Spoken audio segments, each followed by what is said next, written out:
사랑하는 성도 여러분, 성찬 예식은 우리를 구원하시기 위해 살과 피를 다 내어주신 예수님의 사랑을 기리며 재림의 언약을 되새기는 기념 예식입니다. 교단에 따라 다르지만 본교회는 세 차례의 큰 절기, 곧 부활절, 맥주절, 추수감사절에 맞춰 1년에 세 차례 성찬 예식을 하고 있습니다. 그동안 선천식에 참여했던 성도님들은 떡과 포도즙의 영적 의미를 들으셨기에 대부분 잘 아실 것입니다. 하지만 신앙생활을 새롭게 시작해 성찬식에 참여하는 성도님들은 이 시간을 통해 성찬의 참된 의미를 배우게 되실 텐데요. 또한 이미 들어서 알고 계신 성도님들이라도 다시 한번 정립하며 성찬식을 제정하신 주님의 사랑을 마음으로 느끼시길 바랍니다. 그래서 항상 인자의 살과 피를 먹고 마심으로 주님의 사랑으로 충만하며 영생의 기쁨이 가득하시기를 주님의 이름으로 축원합니다. 사랑하는 성도 여러분, 어느 나라의 젊은 임금님이 백성들이 어떻게 살고 있는지 살펴보기 위해 평민의 복장으로 사람들이 북적대는 거리와 시장, 그리고 시골의 골목길 등을 돌아보았습니다.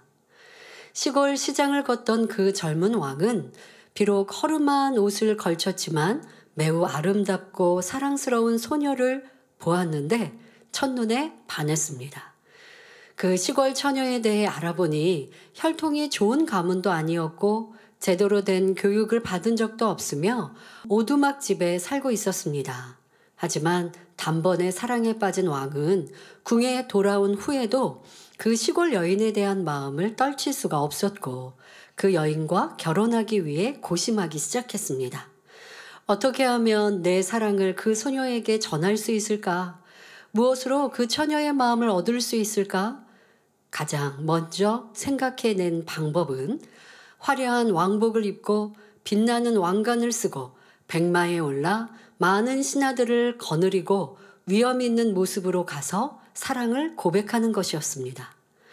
그러나 소녀가 왕을 사랑하지 않아도 막강한 권세를 보고 결혼하려고 할까 염려되어 그 방법은 포기했습니다. 다음으로 생각한 방법은 일정 기간 그 소녀에게 궁에 합당한 예절과 교육을 이루고 높은 지위를 내린 후 왕족의 옷과 보석으로 치장하여 궁으로 데려와 왕비를 삼는 것이었습니다. 그러나 소녀가 왕궁의 부귀영화를 보고 결혼하려 할 수도 있겠다 생각되니 이것도 좋은 방법 같지 않았습니다. 왕은 소녀가 왕 자신의 사랑을 느끼고 받아들이며 또한 왕을 마음으로 진정 사랑할 수 있기를 원했지요. 고민을 거듭하던 왕이 마지막으로 결심한 방법은 잠시 왕의 자리에서 내려와 그 소녀와 같은 그냥 평범한 백성이 되는 것이었습니다.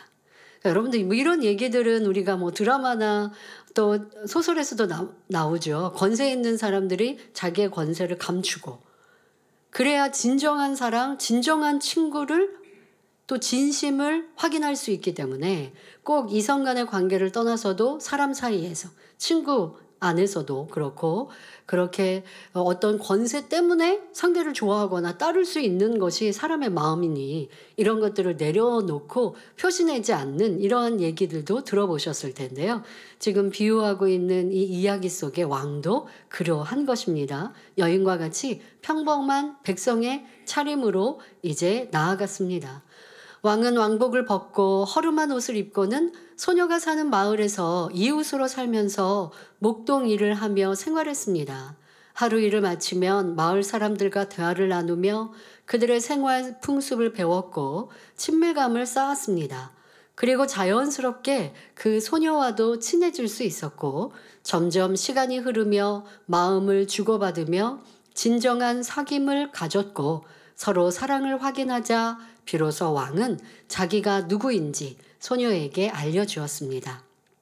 이 이야기는 덴마크의 철학자이며 신학자인 쉐렌 키르케로코르라고 하는 사람이 예수님의 성육신을 설명한 비유의 이야기입니다.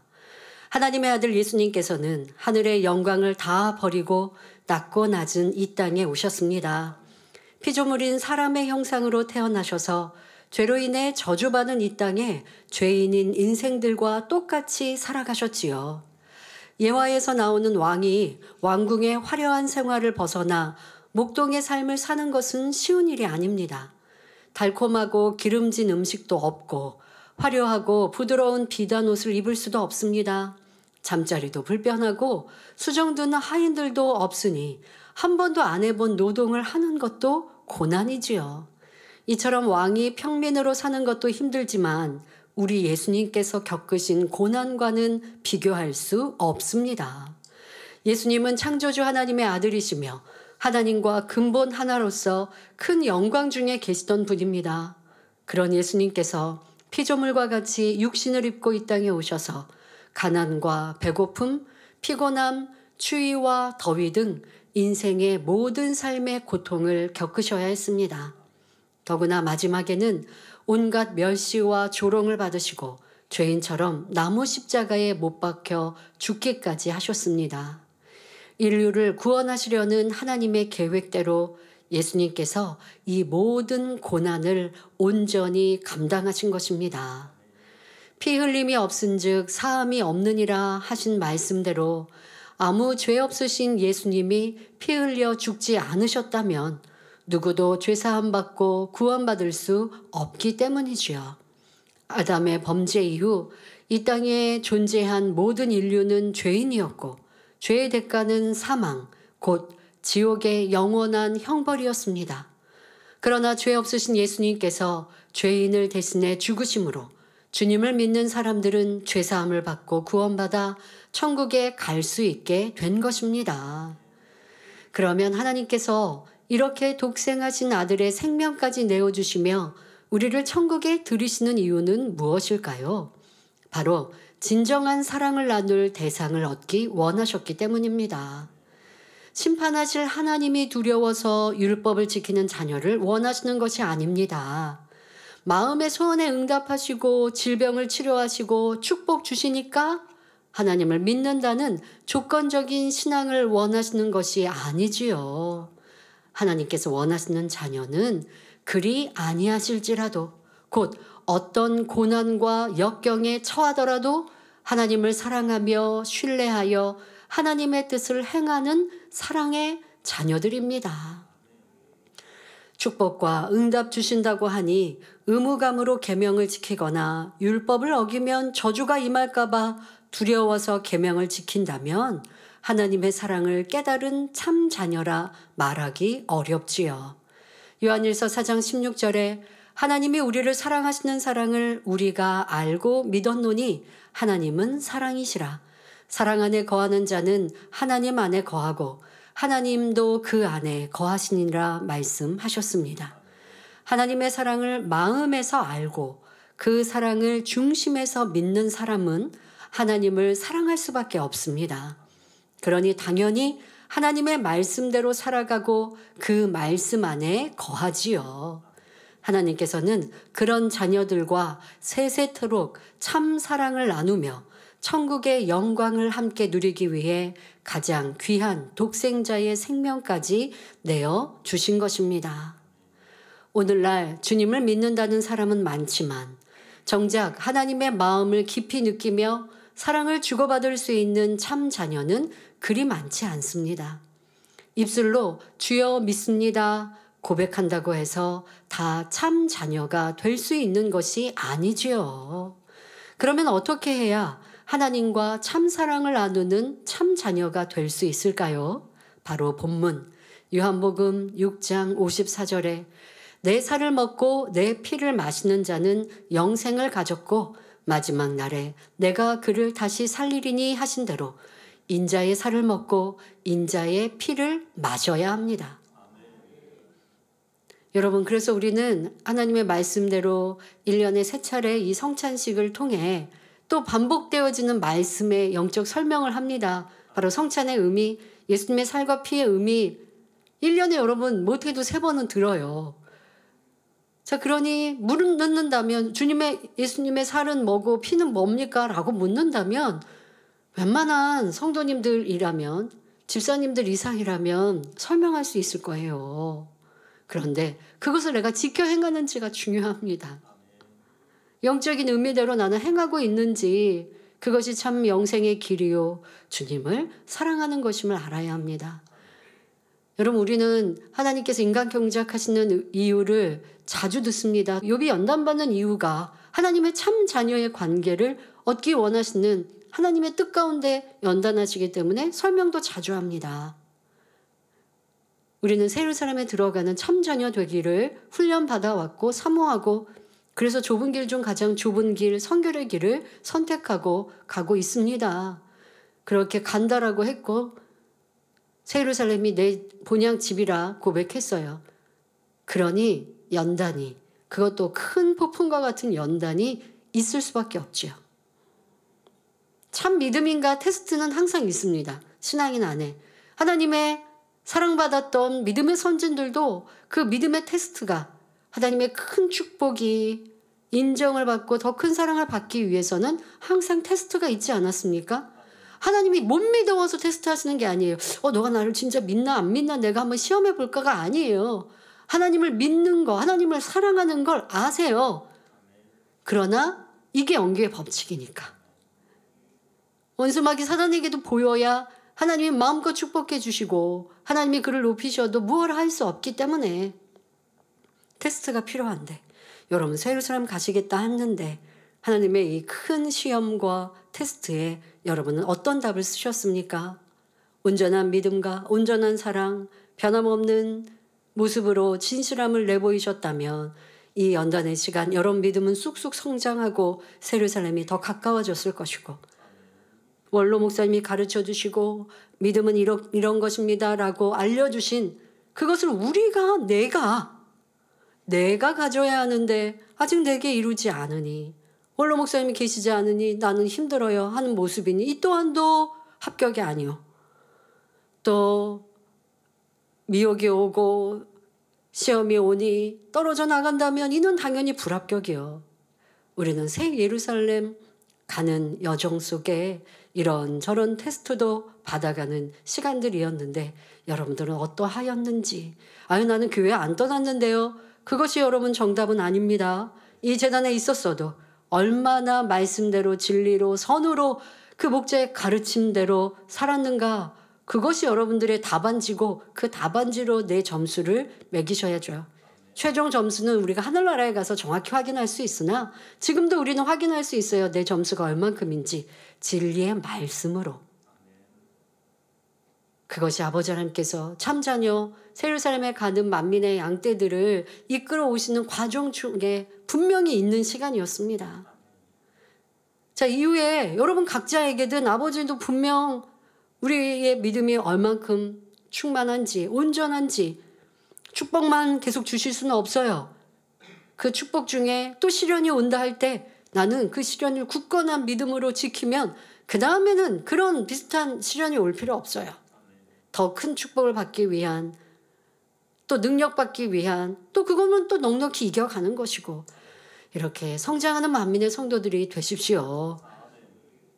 그러한 만민의 역사 또한 여러분들이 영적으로 잘 깨달으시고, 내가 빈약한 모습이었다면 내 안에 능력이 너무 부족해서 넘어지고 나는 이게 합격 점수에 이르지 못했구나 한다면 오늘 말씀, 바로 우리가 더 영육 간에 건강해지는 법, 인자의 살과 피를 먹고 맛있는 것을 더 힘써 이루셔서 그것이 여러분들의 믿음이 되고 실력이 되면 시험이나 연단이 와도 상관이 없는 거예요. 시험에 연단이 안 오면 좋겠다. 또 오면 어떡하지? 할 필요 없고, 그런 걱정 속에 신앙생활 하면 온전하지 못한 거거든요. 자, 무엇이든 와라. 내가 넉넉히 이기리라 할 수 있는 큰 믿음을 인자의 살과 피를 먹고 마심으로 건강한 여러분들의 신앙생활이 되시길 바랍니다. 성찬식은 우리를 위해 십자가에서 죽으시고 살과 피를 다 내어주신 것을 기념하여 예수님의 살과 피를 상징하는 떡과 포도즙을 먹고 마시는 예식입니다. 더 나아가 성찬식은 영생을 얻기 위해 우리가 어떻게 신앙생활을 하는지를 깨우쳐주는 예식입니다. 물론 성찬식에 떡을 먹고 포도즙을 마신다고 해서 그 자체로 영생을 얻는 것은 아닙니다. 성찬식을 통해 마음으로 주님의 사랑을 깨닫고 떡과 포도즙에 담긴 영적 의미를 깨달아 행할 때 곧 영적으로 인자의 살과 피를 먹고 마셔야 영생에 이르는 것입니다. 그러면 어떻게 해야 인자의 살과 피를 먹고 마실 수 있을까요? 먼저 인자의 살을 먹는 것은 하나님의 말씀을 양식 삼는 것입니다. 요한복음 1장 1절에 이 말씀은 곧 하나님이시니라 했고 14절에 말씀이 육신이 되어 우리 가운데 거하심에 하신 대로 말씀이신 하나님께서 육신을 입고 이 땅에 오신 분이 바로 예수님이십니다. 그러므로 인자의 살, 곧 예수님의 살을 먹는 것은 하나님의 말씀을 양식 삼는 것을 의미하지요. 이는 단지 성경 말씀을 지식적으로 머리에 담고 아는 것을 말하는 것이 아닙니다. 말씀으로 자신의 마음을 변화시켜 마음을 선과 진리, 사랑으로 채워가는 것이죠. 그렇게 채워가기 위해 말씀을 듣고 이해하고 마음에 새겨야 그렇게 행할 수 있는 힘과 능력이 주어집니다. 우리가 인자의 살을 먹는다, 피를 마신다가 조금은 다른 의미지만 지금 말씀드린 대로 인자의 살을 먹는 것도 진리가 내 안에 채워져야 한다, 양식 삼아야 한다라고 하니 행함 또한도 이루어야 하는데, 자, 행함을 이루기 위해 만반의 준비가 이 여러분들이 인자의 살을 먹는 거예요. 말씀을 지식으로 들었습니다. 자, 지식으로 듣고 말면 소용없어요. 아무리 원수도 사랑하라 라고 말한다고 해서 마음에 새겨진 게 아니에요. 그럼 마음에 새겨졌다는 건 뭐냐? 이제 그것을 붙들고 내 안에 누군가를 미워할 때, 시기 질투할 때, 사랑과 반대될 때 그 말씀이 떠올라야죠. 그러면 그것은 머리에만 있는 게 아니라 그래도 마음 안에 있는 거예요. 근데 마음 안에 있다라는 것과 내 마음이 된 것은 다릅니다. 영으로 이루었다고 하면 진리가 이제 내 마음이 된 것이고, 아직은 비진리와 진리가 같이 있을 때는 진리의 말씀이 머리가 아니라 마음 안에 담겨져 있으면 내가 비진리를 쫓을 때 그러면 안 돼. 이거 비진리잖아. 사랑해야 하잖아. 라고 성령님께서 내 마음에 있는 진리로 말씀하여 주시고 알려주시고 말씀을 떠올려 주시는 성령의 음성, 인도, 주관을 해주신단 말이에요. 그렇게 될 수 있어야 그래도 최소한 말씀이 내 안에 양식되어 있다. 이런 사람은 인자의 살을 먹었다, 먹고 있다 할 수 있는 것입니다. 마음에 선, 진리, 사랑을 채워가며 인자의 살을 양식 삼기 위해서는 반드시 인자의 피를 함께 마셔야 합니다. 그러니까 온전히 하나님의 말씀이 내 안에 양식되었다 하면 말씀드린 것처럼 마음의 진리가 진리화되어 있어야 돼. 내 마음이 진리가 되어야 돼요. 마음 다르고 중심 다르다고 했지 않습니까? 말씀이 내 마음에 담겨져서 점점 그 말씀대로 진리대로 지켜 행하면 내 마음 밭이 개간되어지면서 마음이 점점점 진리화되어지죠. 그러면서 진리를 계속 행해보세요. 비진리가 벗어지면서 내 마음 중심도 바뀐단 말이에요. 자, 이렇게 되어지기까지 말씀을 듣고 그 말씀으로 나를 비춰보고 기도하면서 비진리를 버리고자 힘써가는 것. 자, 이것이 인자의 여러분들 살을 먹었다 하는 것이고 그것과 함께 인자의 피를 마셔야 합니다.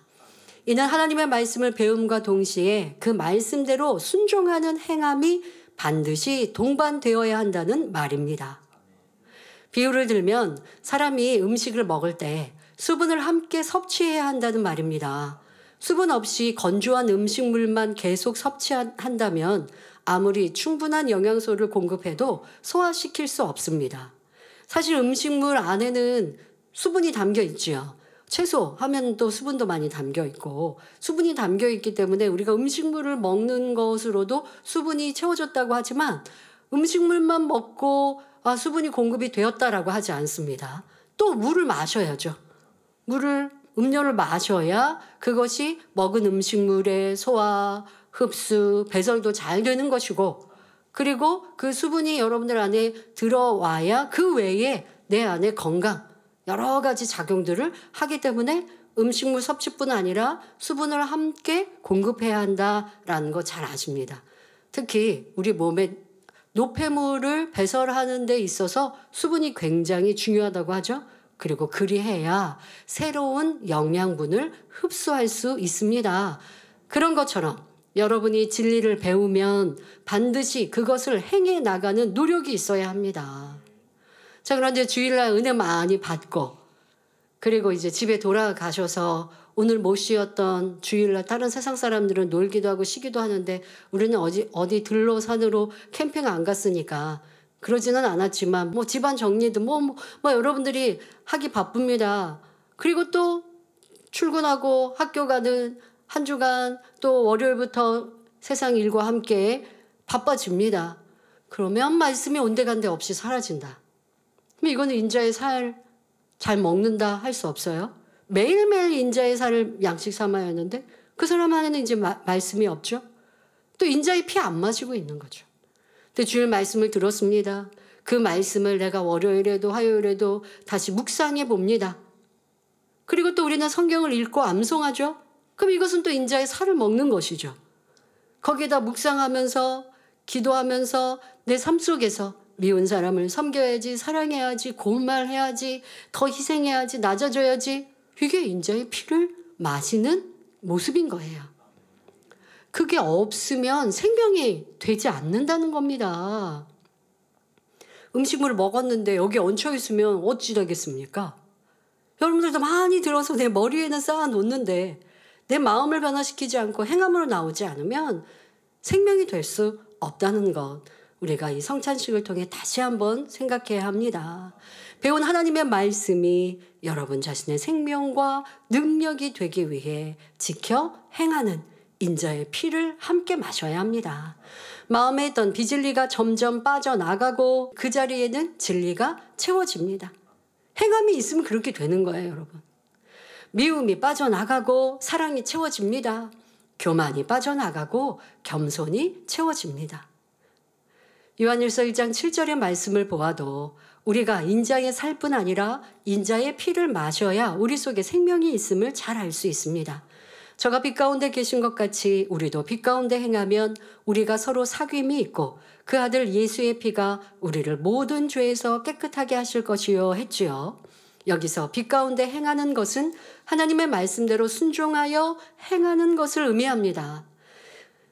예수님은 보배로운 피를 흘려 우리 죄를 사하셨습니다. 그렇게 구원받았다면 빛 가운데 행해야 하는 것입니다. 처음에는 온전히 진리대로 살지 못하였지만 매일매일 더 주님을 닮고 진리대로 순종하여야 하지요.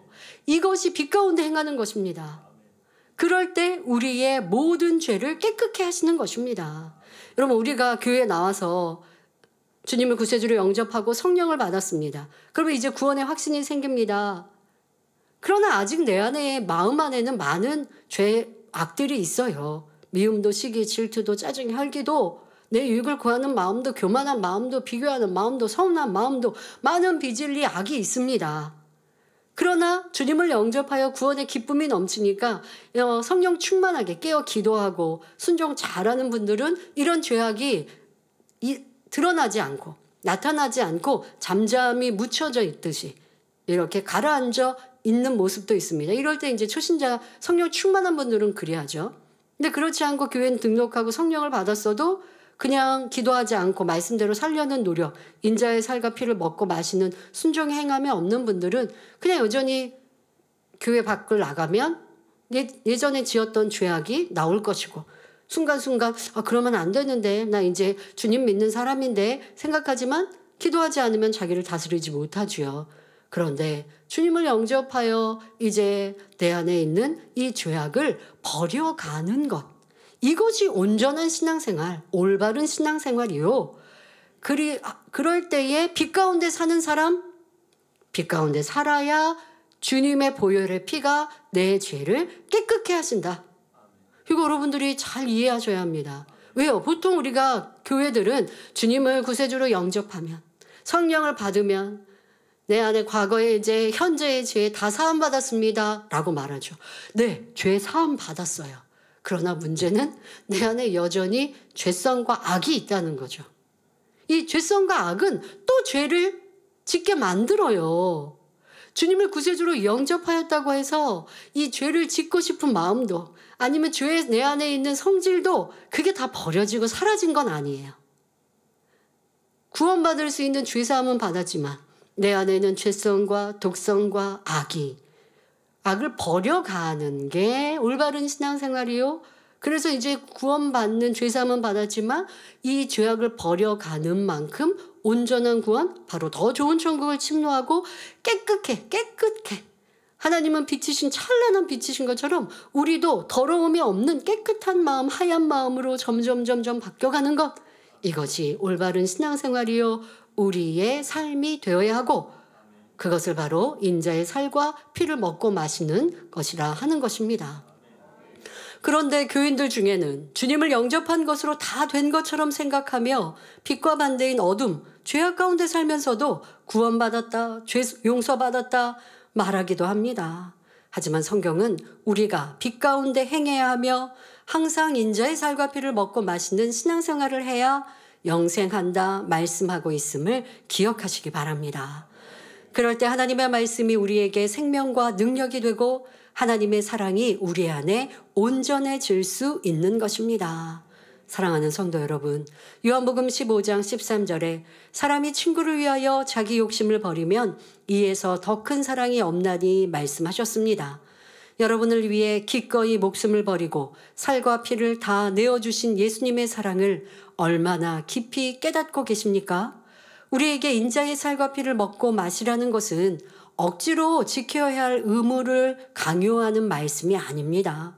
주님의 사랑을 마음으로 느끼고 중심으로 믿기에 갈급한 심령으로 간절히 인자의 살을 먹고 인자의 피를 마시며 다시 오실 주님을 맞이하기 위해 부지런히 신부단장하라는 것이지요. 나를 위해 십자가의 보혈을 흘려주신 주님, 나를 만드시고 아름다운 천국을 예비해 놓으시고 독생자 아들까지도 희생제물로 내어주신 사랑하는 하나님 아버지, 그 아버지가 궁금하고 그 아버지가 사랑스럽고 그 아버지가 알고 싶어서 성경을 읽는, 말씀을 듣는 행함, 이것이 바로 인자의 살을 먹는 것, 사랑하니까 그리할 수 있는 것. 하나님이 싫어하시는 죄가 나도 싫어서, 하나님의 빛이시니까 나도 빛 가운데 살고 싶어서 죄악을 버리고자 기도하고 노력해 나아가는, 사랑하니까 인자의 피를 마시는 사람, 이것이 하나님이 원하시는 참 자녀의 모습인 것입니다. 결론을 말씀드립니다. 사랑하는 성도 여러분, 요한복음 14장 21절에 나의 계명을 가지고 지키는 자라야 나를 사랑하는 자니 나를 사랑하는 자는 내 아버지께 사랑을 받을 것이요 나도 그를 사랑하여 그에게 나를 나타내리라 말씀하셨습니다. 주님을 사랑하니 주님의 계명을 기쁨으로 순종하고 말씀을 순종하는 만큼 더욱 진하게 주님의 사랑이 마음에 깨달아 갑니다. 그리고 그 사랑은 반드시 여러분의 삶을 변화시킵니다. 그 사랑 때문에 주님께서 미워하시는 죄를 더 이상 짓지 않고 주님께서 싫어하시는 악을 당장이라도 다 버리고 싶어지지요. 주님께서 나 같은 자를 이렇게 사랑해 주셨는데 내가 어찌 형제를 미워하고 시기하겠는가? 주님의 사랑이 이처럼 내 가슴에 절절한데 내가 어찌 세상의 부귀영화와 헛된 명예의 유혹을 쫓겠는가? 주님께서 나를 사랑하시어 영원한 영광의 나라 천국으로 데려가시려고 다시 오실 터인데 내가 어찌 한낱 육의 쾌락을 추구하며 사소한 것에 낙심하고 절망하겠는가? 이렇게 십자가의 길을 가신 주님의 사랑과 은혜를 생각하며 어떤 어려움에도 불평, 원망하지 않고 감사하며 이겨갑니다. 쉬지 않고 기도하며 성령의 감동을 입어 뜨거운 눈물로 하나님의 사랑을 찬양하니 육과 영이 너무나 뚜렷이 구분되고 삶이 더욱 진리로 온전히 변화되지요. 주님께서 약속하신 천국의 영광이 얼마나 귀한지, 육이 얼마나 부질없는지 절절하게 마음에 와닿습니다. 이제는 생명을 다해 하나님의 나라를 위해 충성하리라 결단하지요. 이전에는 상대에게 감정이 생길 만한 상황에서도 눈물로 기도하던 감동이 기억나 내가 이러면 안 되지 하고 마음을 바꿔먹습니다. 혈기가 나려고 하다가도 나 같은 사람을 사랑하시는 주님의 눈길을 느끼며 참고 인내하게 됩니다. 내 유익을 구하려 하다가도 십자가에 달리신 예수님의 눈빛을 떠올리면서 상대를 위해 희생하는 쪽을 택하지요. 물론 처음부터 단번에 이렇게 바뀌는 것은 아닙니다. 주님의 사랑을 계속 되새기며 한 번, 두 번 노력해 갈 때, 또 지금 말씀드린 대로 매일매일 하나님의 말씀을 상고하고 그 말씀으로 자신을 비춰가는 인자의 살과 피를 먹고 마시는 행함들로 여러분들이 노력해 갈 때에 결국 마음 자체가 진리로 변화되는 것입니다. 이것이 바로 인자의 살을 먹고 인자의 피를 마시는 삶의 모습이지요. 이처럼 주님의 사랑과 은혜를 더욱 깨닫고 마음에 새길수록 자연스럽게 또 즐겁게 인자의 살과 피를 먹고 마시며 하나님의 사랑을 더욱 풍성하게 체험해 갑니다. 여러분, 하나님 말씀을 듣고 나를 궁구하고 내 안에 있는 죄악을 발견하고 발견한 게 있다면 오늘 다니엘철에 가서 기도해서 버려야지 다짐하고 다니엘철을 기다렸다가 다니엘철에 충만히 기도하는 것, 이게 어렵지 않으면 참 좋겠죠. 이게 쉬워지면, 이게 정말 좋은 습관이 되면 세상에서도 습관을 어떻게 만드느냐에 따라 그 사람의 삶과 결과가 달라집니다. 퇴근 후에 술 마시는 사람은 건강에 해롭겠죠. 그 삶에 뭔가 참된 목적 없이 방탕하게 살아갈 수밖에 없습니다. 그러나 퇴근 후에 내가 오늘 다니엘철에 가서 충만히 기도해야지 라는 마음으로 철야 시간을 기다리고 다니엘철에 나와 기도하고 그게 어렵지 않고 그냥 항상 하는 좋은 습관이 되어 있다면 그러면 변화도 신속히 되는 것입니다. 그게 이제 인자의 살과 피를 먹고 마시는 사람, 그런 사람에게는 영생이 임하는 것이지요. 성찬 예식을 통해 주님의 사랑을 더욱 마음 깊이 새기며 더욱 부지런히 인자의 살을 먹고 인자의 피를 마심으로 온전한 성결을 향해 힘차게 나아가시길 바랍니다. 참 사랑을 나눌 자녀를 기다리시는 하나님의 간절한 기대와 소망대로 참된 사랑의 기쁨을 영원히 나눌 수 있는 여러분이 되시기를 주님의 이름으로 축원합니다. 할렐루야. 전능하신 사랑의 아버지 하나님, 이 시간 기도받는 모든 성도님들을 위해 안수하여 주옵소서. 전국 전 세계 하나님의 자녀들 위해 시공간을 초월하여 역사하여 주시옵소서. 믿어지는 믿음을 주시고 부정적인 생각과 의심의 세력을 물리쳐 주옵시며 모든 시험 환난도 물리쳐 주옵소서. 머리부터 발끝까지 오장육부, 뼈, 마디마디, 온몸의 신경, 조직, 세포 등 성령의 불로 태우시고 근본의 빛으로 역사하여 주옵소서. 예수 그리스도의 이름으로 명하노니 원수마귀 사단아 모든 질병균 연약함아 물러가라. 빛이여 임하라. 모든 불치 난치병도 성령의 불로 태워 깨끗게 하여 주옵소서. 말라리아를 비롯한 모든 풍토병도 물리쳐 주옵소서. 감기, 기침, 열, 몸살, 독감 등 각종 유행성 질병도 다 물러가라. 어떠한 질병도 틈타지 않게 지켜 주옵소서. 각종 암과 전이된 것, 에이즈, 백혈병, 뇌졸중, 고혈압, 저혈압, 심장병, 폐병, 위장병, 당뇨, 부인병, 피부병, 갑상선 질환과 모든 염증도 깨끗게 하여 주옵소서. 소아마비, 중풍, 관절염, 디스크도 온전케 하여 주옵소서. 요통, 두통, 신경통을 비롯한 모든 통증은 사라질지어다. 간질, 자폐증, 우울증, 조울증, 공황장애, 노이로제, 치매 등 모든 정신질환도 물러갈지어다. 모든 마비된 것도 풀어지고 일어나 걷고 뛸지어다. 눈도 잘 보이게 하옵시고 귀도 잘 들리게 하여 주옵소서. 소경은 눈을 뜨고 귀머거리는 들으며 벙어리는 말할지어다. 각종 사고 후유증도 깨끗게 하여 주옵시고 부러진 뼈도 붙여 주옵소서. 화상 입은 것도 온전케 하시고 화기야 물러가라. 열도 물러가라.